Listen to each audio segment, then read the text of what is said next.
کہ شرحبیل کو پتھر مارے گئے ہیں۔ عجیب سی بات ہے کہ اس مجروح آبرو کے ساتھ اسے دوبارہ میدان جنگ میں بھیجنے کے لیے تیار ہو گئے ہیں۔ یا تو یہ کہ بنوال کے کہنے کے مطابق مردوں کی کمی ہو گئی ہوگی۔ آپ لوگوں کا مقصد یہ ہے کہ ہمیں بھی اپنی پوری طاقت کے ساتھ میدان میں اترنا چاہیے، کیا میں نے ٹھیک سمجھا بنوال؟ تقریباً یہی موضوع ہے رفاہا۔ ہماری جنگ ابن نمیر سکونی اور شرحبیل ابن ذی قلعہ کے ساتھ ایک تاریخ ساز جنگ ہوگی۔ اگر بفضل خدا جنگ جیت جائیں تو ابن زیاد ملون ہماری مٹھی میں ہوگا۔ ہم ہر لحاظ سے دشمن سے برتر ہیں، حالات بھی ہمارے حق میں ہیں، ہماری روح بھی ان سے کئی گنا زیادہ پرجوش ہے، اور ہمارا ہدف بھی مقدس ہے، صرف گنتی میں ان کے برابر نہیں ہے، اور یہ بھی توابین کے ایمان کی طاقت اور ان کے شوق شہادت کے ساتھ ازالے کے قابل ہے۔ کل رات میں کچھ دیر میدان میں چہل قدمی کر رہا تھا۔ زیادہ تر فوجیوں کا موضوع گفتگو پچھلے ایک آدھ دنوں کے شہداء پر رشک کرنے سے متعلق تھا۔ بہرحال بہتر یہ رہے گا کہ ہم احتیاط کا دامن تھامے رہیں اور ایک مناسب جنگی آرائش کے ساتھ دشمن کی طرف پیش قدمی کریں۔ میں نے ایسی آرائش سوچی ہے جس کے بارے میں ہم مل کر تیاری کرتے ہیں اور ایک دوسرے کے مشوروں پر غور کرتے ہیں۔ یہ دیکھیے، ہم 5 دستوں میں بٹ جائیں گے۔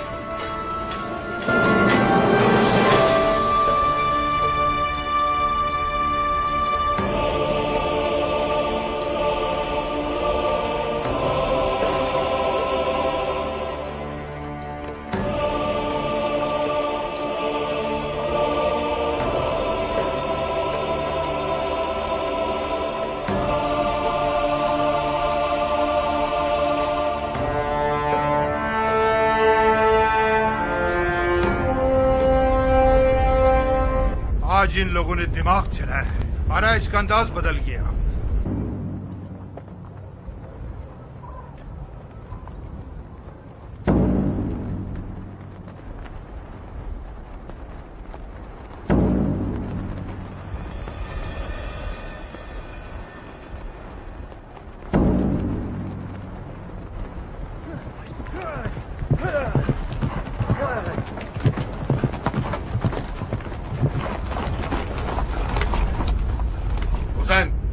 آج میں حملہ شروع کروں گا۔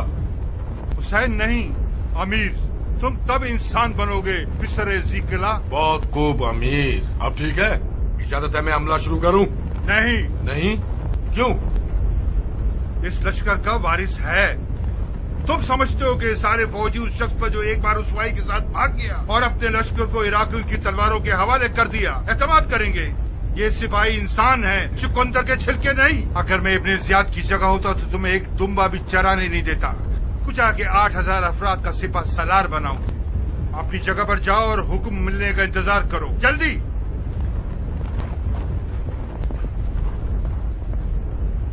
احمق آدمی، یہ سمجھتا ہے میں نے بھی اس کی طرح گدھے کا مغز کھایا ہے۔ بن مخارق، جی امیر۔ الٹے ہاتھ سے حملہ شروع کرو، الٹے ہاتھ سے حملہ شروع کرو۔ جی امیر۔